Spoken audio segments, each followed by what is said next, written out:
Here we have a new Beltuna Alex 2 diatonic button accordion in the key of D and G. This is a 2-row club system, so you'll notice that it has 2 fully diatonic rows as well as an extra half row of other chromatic notes that are added to the system. There are 26 buttons on the right hand side, and it is a middle reed configuration. On the left side, we have 12 buttons, and there is 1 register, but this bar over here allows us to remove the 3rd. So for the air button, we have the lever up here.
Here are all the buttons going in and out on the first row.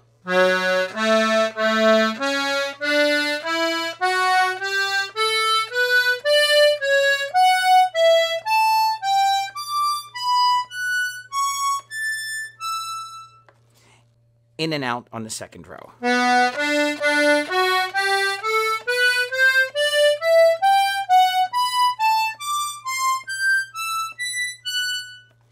And in and out on the extra row.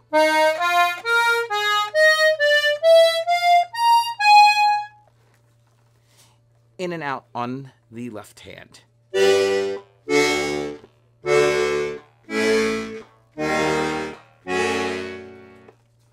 Again, on the counter bass row.